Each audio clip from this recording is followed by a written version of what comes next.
లాక్షాగృహం నుండి తప్పించుకున్న తరువాత పాండవులు మరియు కుంతి అడవుల్లో సంచరిస్తూ జీవిస్తున్నారు.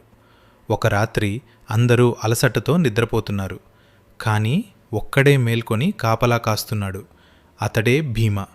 అదే అడవిలో ఒక భయంకరమైన రాక్షసుడు నివసిస్తున్నాడు. అతడే హిడింబ. అతను మనుషుల వాసన పసిగట్టాడు. తన చెల్లెలు హిడింబిని పంపించాడు. వెళ్ళి వాళ్ళని తీసుకురా, వారిని తినాలి. హిడింబి అక్కడికి వచ్చింది. కానీ ఆమె కళ్ళు ఒక్కసారిగా మారిపోయాయి. ఆమె చూసింది భీముణ్ణి. అతని బలం, అతని ధైర్యం ఆమె హృదయాన్ని తాకాయి. ఆ క్షణంలోనే ఆమె ప్రేమలో పడిపోయింది.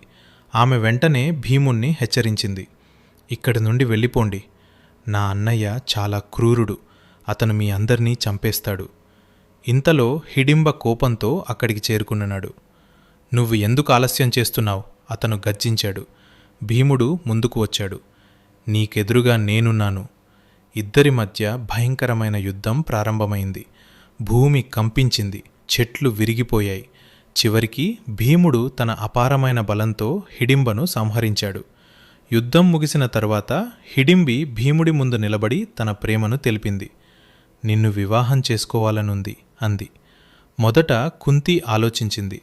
కానీ తర్వాత ఆమె ఒక షరతుతో అంగీకరించింది. కొంతకాలం మాత్రమే భీముడు నీతో ఉంటాడు. భీముడు మరియు హిడింబి వివాహం చేసుకున్నారు. కొంతకాలం కలిసి జీవించారు. కొద్ది కాలంలో వారికొక కుమారుడు జన్మించాడు. అతడే ఘటోత్కచుడు. అతను సాధారణ బాలుడు కాదు. రాక్షస శక్తులతో అసాధారణమైన యోధుడు.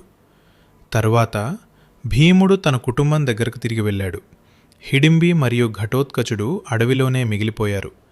కానీ ఒకరోజు ఘటోత్కచుడు తన తండ్రి కోసం యుద్ధరంగంలోకి దిగబోతున్నాడు.